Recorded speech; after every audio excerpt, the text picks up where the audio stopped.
Hello friends, നമസ്കാരം. നമ്മുടെ Kerala T V സീരിയലിലേക്ക് എല്ലാവർക്കും സ്വാഗതം. അങ്ങനെ നമ്മുടെ നന്ദയുടെ കാല് പിടിക്കുന്നതിൻ്റെ പേരിൽ പിങ്കി കളിയാക്കിക്കൊണ്ടിരിക്കുന്ന സമയത്ത് എൻ്റെ മോളുടെ കാര്യമല്ലേ, അതുകൊണ്ട് ആരുടെയും കാല് പിടിക്കാൻ എനിക്ക് ഒരു മടിയില്ല എന്നും പറഞ്ഞുകൊണ്ട് അരുന്ധതി പിങ്കിയോട് ആദ്യമായിട്ട് എതിർത്ത് സംസാരിച്ചു. അങ്ങനെ അതും പറഞ്ഞ് അരുന്ധതി പറഞ്ഞപ്പോൾ പിങ്കിക്ക് അത് വല്ലാത്ത ഇൻസൾട്ടായിപ്പോയി. പിങ്കി ഇങ്ങനെ നാണം കെട്ടി ഇങ്ങനെ നിൽക്കുക. അങ്ങനെ ആ ഒരു സംഭവം കഴിഞ്ഞ് പിന്നെ കാണിക്കാൻ നമ്മുടെ വി കെ സാറിനെയാണ്. വി കെ സാർ ഇങ്ങനെ അതിൽ നടന്നു വരുമ്പോൾ നമ്മുടെ നന്ദി അവിടെ നിന്ന് ഗൗതത്തിന് ഫോൺ വിളിച്ചുകൊണ്ട് നിൽക്കുവാണ്. അപ്പോൾ വാ, വേഗം വാ എന്നൊക്കെ പറഞ്ഞ് ഫോൺ വിളിക്കുന്നു. ഈ സമയത്ത് വി കെ സാറ് ഒരു കുപ്പി മദ്യമൊക്കെ മേടിച്ച് ബാഗിലാക്കിക്കൊണ്ടിരിക്കുക. അപ്പോൾ നന്ദ ഇതെല്ലാം കാണുന്നു. ഈ സമയത്ത് നന്ദയെ വി കെ സാറും കണ്ടു. സാറിന് യാതൊരു പരിചയമില്ലാത്തതുപോലെ സാർ ഇങ്ങ് നടന്നും പോയി. ഈ സമയത്ത് നമ്മുടെ നന്ദ അത് വിട്ടുകൊടുക്കാൻ തീരുമാനിച്ചില്ല. വി കെ സാർ എന്നും പറഞ്ഞു പിന്നാലെ ഓടിച്ചെന്നു. അപ്പോൾ താൻ എന്തിനെ ഫോളോ ചെയ്യുന്നതെന്ന് സാറ് ചോദിച്ചു. ഞാൻ എൻ്റെ ഹസ്ബൻഡിനെ കാത്തു നിന്നതാ, ഞാനെന്തിനാ സാറിനെ ഫോളോ ചെയ്യണം? സാറിൻ്റെ കരള്, സാറിൻ്റെ സ്വകാര്യത, അതിനെനിക്ക് എന്താണെന്ന് നന്ദ ചോദിച്ചു. കറക്റ്റ്, തനിക്ക് പുരോഗതി ഉണ്ടെന്ന് പറഞ്ഞു വി കെ സാറ്. അപ്പം ഞാനൊന്ന് ചോദിച്ചോട്ടെ എന്ന് നന്ദ. ഈ ജീനിയസ് ആവാൻ കുടിക്കണമെന്നുണ്ടോ എന്ന് ചോദിച്ചപ്പോൾ വേണമെന്നില്ലെന്ന് സാറ് പറഞ്ഞു. പിന്നെ എന്തിനാ സാറ് കുടിക്കുന്നത്? ജീനിയസ് ആകാനൊന്നും അല്ലടോ ഞാൻ ഈ മദ്യം പോന്തുന്നത്, ജീവിതത്തിലെ കൈപ്പേറിയ നിമിഷങ്ങളെല്ലാം ഒന്ന് മറക്കാൻ വേണ്ടിയിട്ടാണെന്ന് പറഞ്ഞപ്പോൾ ഈ മദ്യം കുടിക്കുന്നത് കൊണ്ട് സാറിന് സന്തോഷം വല്ലതും കിട്ടുമോ എന്ന് ചോദിച്ചു. അപ്പം നന്ദയെ നോക്കുക. അപ്പോൾ സാറിൻ്റെ ജീവിതത്തിൽ സാറിന് ഏറ്റവും വലിയ സന്തോഷമായിട്ടൊരു കുഞ്ഞില്ലേ, ആ കുഞ്ഞിനോളം സന്തോഷമുള്ളതാണോ ഈ കുടിയിലൂടെ കിട്ടുന്ന സന്തോഷം എന്ന് നമ്മുടെ നന്ദ ചോദിച്ചപ്പോൾ വീക്ക് ഇങ്ങനെ അന്താളിച്ച് നോക്കുക. സാർ എടുത്ത് വളർത്തുന്ന ആ അനാഥ കുഞ്ഞിൻ്റെ പുഞ്ചിരി കാണുമ്പോൾ ആ സന്തോഷം ഈ മദ്യത്തിൽ നിന്ന് കിട്ടാറുണ്ടോ എന്ന് നന്ദ ചോദിച്ചു. അദ്ദേഹത്തിന് മറുപടിയില്ല. ഉണ്ടെങ്കിൽ സാർ ഒരു ജീനിയസ് അല്ലെന്നും ഒരു മനുഷ്യൻ പോലുമല്ല, ഒരു ആൽക്കഹോളിക് അഡിക്റ്റ് ആണെന്ന് പറഞ്ഞപ്പോൾ നന്ദ പ്ലീസ് ഇങ്ങനെ എൻ്റെ കാര്യങ്ങളിൽ ഇടപെടരുതെന്ന് പറഞ്ഞിട്ട് നാല് ഒക്കെ നോക്കിയിട്ട്, എടോ ഞാൻ എടുത്തു വളർത്തുന്ന കുഞ്ഞ് എൻ്റെ അടുത്തുള്ളപ്പോൾ മാത്രമാണ് ഞാൻ മദ്യപിക്കാത്തതെന്നും അവളെന്തിന് സമ്മതിക്കില്ലെന്നും പറഞ്ഞു. എനിക്കതിട്ട് തോന്നാറുമില്ല എന്നും പറഞ്ഞു. ശരിക്കും പറഞ്ഞു കഴിഞ്ഞിട്ടുണ്ടെങ്കിൽ അവളെൻ്റെ യജമാനത്തിയാടോ എന്നൊക്കെ പറഞ്ഞു. ഞാൻ അവളെ അല്ല, അവളാണ് എന്നെ എടുത്ത് വളർത്തിയത്. അവളിപ്പോൾ എൻ്റെ കൂടെ ഇല്ല, എൻ്റെ തറവാട്ട് വീട്ടിലാണെന്നും അവിടെ നിന്ന് അവൾ പഠിക്കുകയാണെന്നും പറഞ്ഞു. അപ്പോൾ അതൊക്കെ കേട്ടിങ്ങനെ നന്ദ ഇങ്ങനെ വല്ലാതെ നോക്കി നിൽക്കുക. അപ്പോൾ അവളുമായിട്ടുള്ള ആ ഒരു ബന്ധമാണ് എൻ്റെ ഇപ്പോഴത്തെ ഏകാന്തതയ്ക്ക് കാരണമെന്ന് പറഞ്ഞപ്പോൾ സാറിൻ്റെ ജീവിതത്തിൽ ദയ, കാരുണ്യം, ദേഷ്യം, ലഹരി ഇതൊക്കെ മാത്രമല്ല ഭയവും ഉണ്ടല്ലേ ആ യജമാനത്തിയെ എന്ന് ചോദിച്ചപ്പം ഒരു പുഞ്ചിരിയോടെ നമ്മുടെ വി കെ നോക്കുവാണ് നമ്മുടെ നന്ദയെ.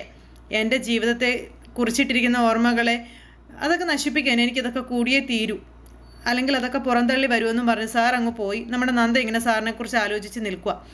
അങ്ങനെ ആ ഒരു ഇത് കഴിഞ്ഞ് പിന്നെ കാണിക്കുന്നത് നമ്മുടെ വീട്ടിലെ എല്ലാവരും കൂടെ അവിടെ ഇരിക്കുമ്പോൾ ഓടി അങ്ങോട്ടേക്ക് പവിത്ര വരുന്നു. വല്യമ്മേ നന്ദേച്ചി കോളേജ് വിട്ട് വരുന്നുണ്ടെന്നും പറഞ്ഞു. അപ്പോഴേക്കും ഇതേട്ടത്തി ആഭരണപ്പെട്ടി എന്നൊക്കെ പറഞ്ഞുകൊണ്ട് ഭയങ്കര സ്നേഹപ്രകടനം. അപ്പം എല്ലാവരും നല്ല ചിരിച്ചും കളിച്ചൊക്കെ ആയിട്ട് ഇരിക്കണം. അവളുടെ മുന്നിൽ ദേഷ്യപ്പെട്ട് നിന്നിട്ട് ഒരു കാര്യമില്ല, കാര്യങ്ങളൊന്നും നടക്കില്ലെന്നൊക്കെ പറഞ്ഞിട്ട് സോപ്പിട്ട് കുപ്പിയിലാക്കാനുള്ള പരിപാടിയാണ്. എങ്ങനെയെങ്കിലും പ്രിയെ പൂവള്ളിയിലേക്ക് കെട്ടിവെച്ചയക്കണം, ആ ഒരു കാര്യം മാത്രമാണ് ഇപ്പോൾ മുഖ്യമെന്നുള്ള കാര്യം പറഞ്ഞപ്പോൾ എന്നാലും ഗൗതത്തെ കൊണ്ട് സാധിക്കാത്തത് അവളെ കൊണ്ട് സാധിക്കും ഏട്ടത്തി എന്ന് ചോദിച്ചു മോഹിനി. എന്നാലും എനിക്കതങ്ങ് വിശ്വാസം മന്നില്ല എന്ന് പറഞ്ഞു. അപ്പം എനിക്ക് നല്ല വിശ്വാസമാണെന്നും അവൾ ആരാ മോള് എന്നും അരുന്ധതി അവിടെ ഇരുന്ന് പറയാം. അങ്ങനെ ആ ഒരു കണ്ണോടുകൂടി ഇവരെല്ലാവരും നന്ദയെ കാത്തിരിക്കുന്നു. ഇവറ്റകളെല്ലാവരും കൂടി ഇങ്ങനെ ഇരിക്കുന്നത് കണ്ടിട്ട് നന്ദ വലിയ മൈൻഡില്ലാതെ പോയപ്പോൾ മോളെ നന്ദാ എന്ന് വിളിച്ച് ഓടി എങ്ങോട്ടേക്ക് ചെല്ലുക. എൻ്റെ മോള് വന്നു മോളെ എന്നൊക്കെ ചോദിച്ച് ഓടി വന്ന് കെട്ടിപ്പിടിക്കുന്നു, ഉമ്മ കൊടുക്കുന്നു. എൻ്റെ പൊന്നി എന്തൊക്കെ പ്രകടനമാണ്. ഇതൊക്കെ കണ്ട് ഒരു അങ്കലാപ്പോടു കൂടി നമ്മുടെ നന്ദ ഇങ്ങനെ നിൽക്കുക.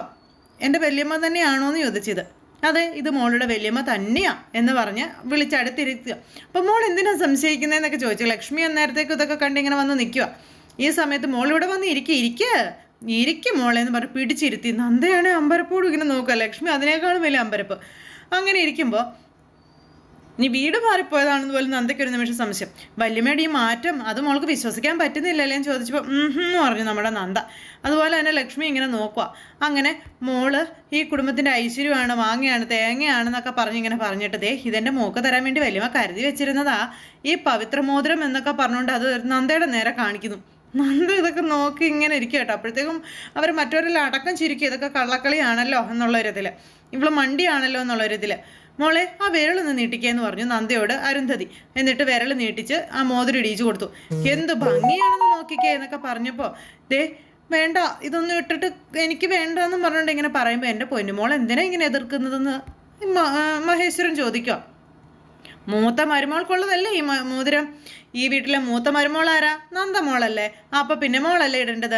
ഐശ്വര്യമായിട്ട് ഏട്ടത്തിയുടെ കയ്യിൽ നിന്ന് അത് വാങ്ങിച്ചോ മോളെ എന്നും പറഞ്ഞുകൊണ്ട് ഇങ്ങനെ നമ്മുടെ അച്ഛനും പറഞ്ഞു. ഇത് കേട്ടപ്പോൾ നീ എന്ത് പറയുന്നു മോഹിനി എന്ന് ചോദിച്ചു. ആരെതിർത്താലും അർഹതപ്പെട്ടത് അതിന്റെ അവകാശിക്ക് തന്നെയല്ലേ ഏട്ടത്തി ലഭിക്കൂ എന്ന് ചോദിച്ചു മോഹിനി. ഇതൊക്കെ കേട്ടപ്പോൾ എന്ന് പറഞ്ഞ നന്ദയും ചിരിക്കുക. ആ പവിത്ര മോതിരത്തിന്റെ അവകാശി നമ്മുടെ നന്ദമോള് തന്നെയാണ്. നമ്മുടെ നന്ദമോളാണ് ഇടേണ്ടതെന്നും പറഞ്ഞു. തമ്പുരാനേന്നും പറഞ്ഞുകൊണ്ട് നമ്മുടെ ലക്ഷ്മി ഒരു നിപ്പിങ്ങനെ അങ്ങ് നിന്നിട്ട് ഒന്നും മിണ്ടാനില്ലാണ്ടായിപ്പോയി. എന്നും പറഞ്ഞുകൊണ്ട് ഇങ്ങനെ തലയാട്ടി കാണിക്കുക നമ്മുടെ നന്ദ ലക്ഷ്മിയെ. നന്ദ അന്നേരം ഇങ്ങനെ പിടിക്കുന്നുണ്ട്, അതുപോലെ തന്നെ ലക്ഷ്മി ഇങ്ങനെ പിടിക്കുന്നുണ്ട്. രണ്ടുപേരും ഇങ്ങനെ വളരെ സന്തോഷത്തിലായി. ഈ കാര്യം കാണാനാണെങ്കിലും ഇവരുടെ സ്നേഹം കുറച്ചൊക്കെ നന്ദയ്ക്ക് കിട്ടുന്നുണ്ടല്ലോ, അതിൻ്റെ ആ ഒരു സ്നേഹം. അങ്ങനെ ആ മോതിരിടലും ചടങ്ങും കാര്യങ്ങളൊക്കെ കഴിഞ്ഞു. അപ്പോൾ ഇപ്പം എൻ്റെ മോൾക്ക് ഒരുപാട് സന്തോഷമായില്ലേ. ഇതുപോലെ എനിക്കും ഒരു സന്തോഷം വേണം മോളെ. എൻ്റെ ജീവിതത്തിൽ ഇനിയൊരു സന്തോഷം ഉണ്ടാകണമെങ്കിൽ പ്രിയയുടെ കഴുത്തിൽ മറ്റൊരാൾ താലി കെട്ടണമെന്ന് പറയാം. എൻ്റെ കണ്ണടയുന്നതിന് മുൻപ് അത് കാണാൻ എനിക്ക് പറ്റുമെന്ന് തോന്നുന്നില്ലെന്ന് മോൾ അത് സാധിച്ചു തരണമെന്നൊക്കെ പറഞ്ഞുകൊണ്ട് അങ്ങനെ പറയുക. അപ്പോഴേക്കും മറ്റുള്ളവർ എന്ത് ചെയ്യാനാ, ഗൗതം പറഞ്ഞിട്ട് പോലും അവൾ കേൾക്കാൻ തയ്യാറായില്ല. അവൾ സമ്മതിക്കുമെന്ന് ഏട്ടത്തിയും ഒക്കെ വിചാരിച്ചു പോയതാ. എന്ത് ചെയ്യാനാ എന്നൊക്കെ പറഞ്ഞുകൊണ്ട് ഇങ്ങനെ ഇരുന്ന് ഓരോരുത്തർ ഇങ്ങനെ ഇരുന്ന് പറഞ്ഞുകൊണ്ടിരിക്കുക കേട്ടോ. എവിടെന്ന് നന്ദ ഇതൊക്കെ കേട്ടിട്ട് ഒന്നും മിണ്ടാതെ അങ്ങനെ ഇരിക്കുക. മരിക്കുന്നതിന് മുന്നേ അവളുടെ ഒരു കുഞ്ഞിനെ കണ്ട് സംതൃപ്തിയോടെ കണ്ണടയ്ക്കാൻ എനിക്ക് വിധിയില്ലാണ്ടായിപ്പോയല്ലോ എന്നൊക്കെ പറഞ്ഞ് ഭയങ്കര കരച്ചില്ല. അപ്പോഴത്തേക്കും നന്ദയ്ക്ക് അത് മനസ്സിലായി. എനിക്കിട്ടുള്ള പണി വരുന്ന വഴിയായിരുന്നു. മറ്റുള്ളവരിരുന്ന് ഇങ്ങനെ ഏറുകണ്ണിട്ട് നോക്കുക നമ്മുടെ നന്ദയായിരുന്നു ലക്ഷ്മിയെ നോക്കുന്നുണ്ടേ. അപ്പം ഏട്ടത്തി, ഞാൻ പറയുന്നത് അവിവേകമാണെങ്കിൽ ഏട്ടത്തി എന്നോട് ക്ഷമിക്കണമെന്ന് മോഹിനി. അരുന്ധതിയുടെ കരച്ചിലൊന്ന് കാണണം. അപ്പം എന്താ മോഹിനി എന്ന് അരുന്ധതി ചോദിച്ചു. പ്രിയയോട് നന്ദമോള് പറയേണ്ട രീതിയിലൊന്ന് പറഞ്ഞാലേ അവളൊരു പക്ഷെ സമ്മതിക്കുമെന്നാട്ടോ എൻ്റെ മനസ്സ് പറയുന്നത് എന്ന് പറഞ്ഞു. അപ്പോഴേക്കും അരുന്ധതി ഇങ്ങനെ ഏറുകണ്ണിട്ട് നോക്കുവാണ് നമ്മുടെ നന്ദയെ പെടുത്തിയതാണല്ലോ. ലക്ഷ്മിക്കും കാര്യം മനസ്സിലായി. ലക്ഷ്മി ഇങ്ങനെ നിന്ന് തലയായിട്ടു. അപ്പോഴേക്കും മഹേശ്വരന് ഏറുകണ്ണിട്ട് ഇങ്ങനെ നോക്കുന്നു. അങ്ങനെ ഓരോരുത്തരും ഏറുകണ്ണിട്ട് നോക്കുവാണ് നമ്മുടെ നന്ദയെ. പ്രിയയ്ക്ക് നന്ദമോളെന്ന് വെച്ചാൽ ജീവനാ. അതുകൊണ്ട് തന്നെ അവൾ നന്ദമോള് പറയുന്നത് മുഖവിലക്ക് എടുക്കുമെന്നുള്ള കാര്യം എനിക്ക് അറിയാമെന്ന് പറഞ്ഞപ്പോൾ അമ്മ പറഞ്ഞതേ അച്ചിട്ടാ, നന്ദേച്ചി എന്ത് പറഞ്ഞാലും അത് പ്രിയേച്ചി കേൾക്കും എന്നും പവിത്രയും പറഞ്ഞു. മോളെ അലവിനെ ഉള്ളത് പറയാമല്ലോ. ഗൗതത്തിനെ കൊണ്ട് പറയുന്നതിനേക്കാളും ആപ്റ്റ് മോളെ കൊണ്ട് പറയിക്കുന്നതാണെന്ന് എനിക്ക് അന്നേ തോന്നിയതാ. പക്ഷേ അതെങ്ങനെ മോളോട് പറയും എന്ന് വിചാരിച്ചിട്ട് മിണ്ടാതിരുന്നതാണെന്ന് പറഞ്ഞു. അപ്പം ശരിയാ എന്ന് ചേച്ചിയും എനിക്കും അങ്ങനെ തന്നെയാണ് മോളെ തോന്നുന്നത്. എന്താ നന്ദമോളുടെ അഭിപ്രായം?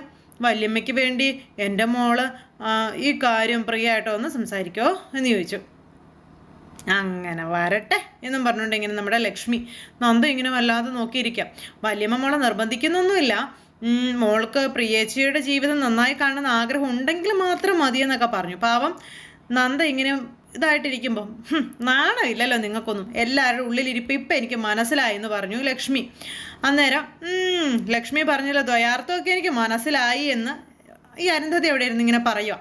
അപ്പം മോളെ നന്ദ, മോളുടെ മനസാക്ഷിയോട് ചോദിച്ചിട്ട് ഒരു തീരുമാനം എടുത്താൽ മതി. ഞങ്ങൾ ആരും പറയുന്നത് മോള് കേൾക്കണ്ടെന്നൊക്കെ പറഞ്ഞു. അപ്പം ഇങ്ങനെ ആലോചിക്കുക നന്ദ. നീ എന്ത് ചെയ്യണമെന്നുള്ളത് ഞാൻ നിന്നെ ഒരിക്കലും അടിച്ചേൽപ്പിക്കുന്നില്ല, അതിന് ഞാൻ താല്പര്യപ്പെടുന്നുമില്ല. പ്രിയമോളുടെ ഭാവി അതിനെക്കുറിച്ച് മാത്രം എൻ്റെ മോളൊന്ന് ചിന്തിച്ചാൽ മതി, അത്രമാത്രം ചെയ്താൽ മതി, അത് മാത്രം മതി എന്ന് പറഞ്ഞപ്പം ഇക്കാര്യം വല്യമ്മ എന്നോട് പറയുന്നതിന് മുൻപേ പ്രിയച്ചിയോട് സംസാരിക്കാൻ തീരുമാനിച്ച് തന്നെ ഇരുന്നതാണ് ഞാനെന്ന് നമ്മുടെ നന്ദ അന്നേരം പറഞ്ഞു. നിങ്ങൾ ആരും വിഷമിക്കേണ്ട, പ്രിയച്ചിയോട് ഞാൻ സംസാരിക്കാം എന്ന് പറഞ്ഞു. അപ്പോൾ എൻ്റെ മോളെ ദൈവം അനുഗ്രഹിക്കുമെന്ന് പറഞ്ഞ് കൈയൊക്കെ കൂപ്പി തൊഴുത് കാണിക്കുന്നു. നമ്മുടെ നന്ദയെ കുറച്ച് നേരത്തേക്കാണെങ്കിൽ എല്ലാ എണ്ണം കൂടെ സ്നേഹിച്ചല്ലോ, അത്രയും തന്നെ വലിയ കാര്യം. അങ്ങനെ നന്ദയ്ക്ക് ഈ കാര്യം നടത്തിയെടുക്കാൻ കഴിയും എന്നുള്ള വിശ്വാസത്തിൽ ബാക്കിയുള്ളതുങ്ങളൊക്കെ അവിടെ ഇരിക്കുമ്പോൾ നമ്മുടെ നന്ദ റൂമിലേക്ക് പോന്നു. അത് കഴിഞ്ഞ് രാത്രിയായി നമ്മുടെ ഗൗത റൂമിലിരിക്കുന്നു. ഗൗതത്തിന് ഭയങ്കര ദേഷ്യമാണ്.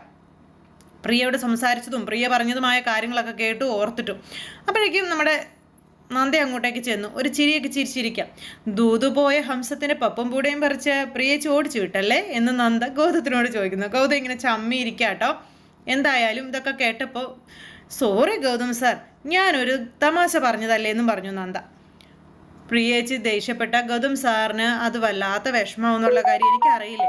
ആ കല്യാണക്കാരൻ ഞാൻ പ്രിയേച്ചിയോട് ഒരിക്കലും സംസാരിക്കാൻ പാടില്ലായിരുന്നു എന്നും ഈ വീട്ടിൽ മരണം വരെ ഉരുകി തീരുമെന്ന് ശപഥം ചെയ്തിരിക്കുകയാണെന്നും ഇനിയൊരു വിവാഹം എന്നത് ആത്മഹത്യക്ക് തുല്യമാണ് പ്രിയേച്ചിക്ക് എന്നുള്ള കാര്യങ്ങളൊക്കെ പറഞ്ഞപ്പോൾ അതൊക്കെ മാറി വരും ഗൗതം സാർ. ആ മനുഷ്യനുമായി കുറച്ച് നാൾ ഒന്നിച്ച് ജീവിച്ചതല്ലേ, അപ്പം അതിൻ്റെ ആ ഒരു ഇത് കാരണമാണ്. മാത്രമല്ല അതിൻ്റെതായ പ്രശ്നങ്ങൾ കൊണ്ടായിരിക്കാം, അല്ലെങ്കിൽ അതിലുണ്ടായ കൈപ്പേറിയ അനുഭവങ്ങളായിരിക്കാം അങ്ങനെ ഒരു തീരുമാനത്തിലേക്ക് ചേച്ചിയെ നയിച്ചത്. പ്രിയേച്ചി ഈ കല്യാണത്തിന് സമ്മതിക്കും, നമ്മൾ ഈ കല്യാണം നടത്തുകയും ചെയ്യുമെന്ന് പറഞ്ഞപ്പം അങ്ങനെ നടന്നാലേ നിനക്ക് ഞാൻ ഒരു പൊന്മോതിരം ഇടൂന്ന് പറഞ്ഞു നമ്മുടെ ഗൗതം. എനിക്ക് പൊന്മോതിരം ഒന്നും ഇടണ്ട, പ്രിയേച്ചിയെ വിവാഹം കഴിക്കാൻ വരുന്ന ആളുടെ കയ്യിലാ പൊന്മോതിരം ഇട്ടാൽ മതി എന്ന് പറഞ്ഞു. ആരാണാവോ ആള്? അപ്പോൾ ഞാനാണ് ഈ കല്യാണം നടത്താൻ പോകുന്നതെന്നും ഞാൻ പ്രിയേച്ചിയുടെ മനസ്സു മാറ്റി ഈ പ്രിയേച്ചിയെ കൊണ്ട് ഈ കല്യാണത്തിന് സമ്മതിപ്പിച്ചിരിക്കും. നന്ദ, നീ ചുമ്മാതിരിക്കെ, നീ വേറെ വല്ല കാര്യവും പറയാൻ പറഞ്ഞു ഗൗതം.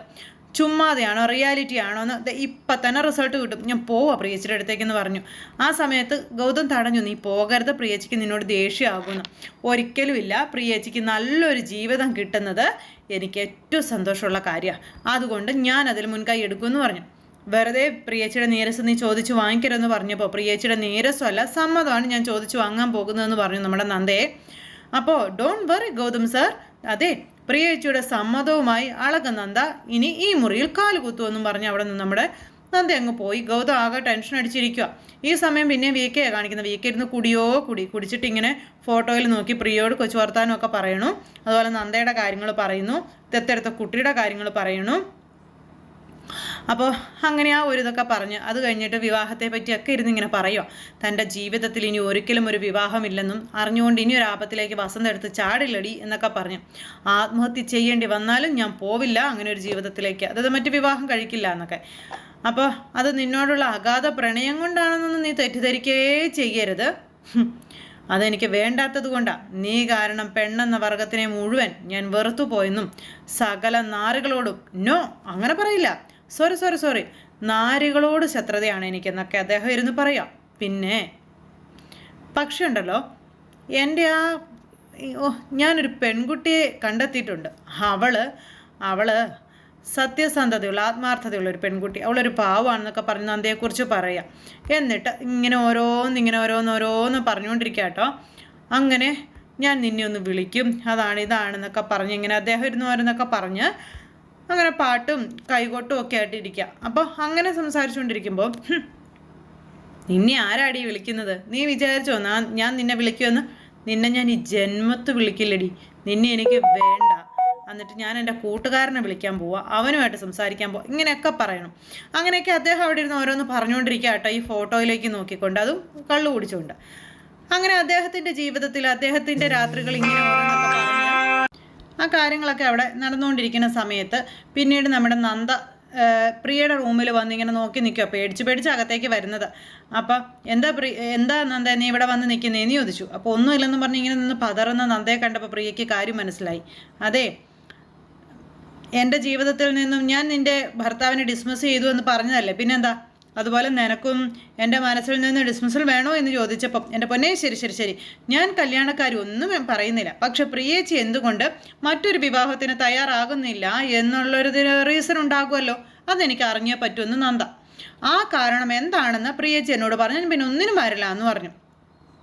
അപ്പോൾ നീ ചോദിച്ച ചോദ്യത്തിനുള്ള മറുപടി അത് സിമ്പിളാണ്. ഞാൻ എൻ്റെ ആദ്യ ഭർത്താവിനെ ഇനിയും മറന്നിട്ടില്ല എന്നുള്ളത്. അത് കേട്ട് കഴിഞ്ഞപ്പോഴേക്കും നന്ദ ഞെട്ടിപ്പോയി. അപ്പോൾ അതേ ഫോണിലേക്ക്, അത് നന്ദയുടെ ഫോണിലേക്ക് കോള് വരുന്നു. ആരാ ഈ രാത്രിയിൽ എന്നോർത്ത് ഫോൺ എടുത്തു. അപ്പോൾ VK സാറാണ് വിളിച്ചത്.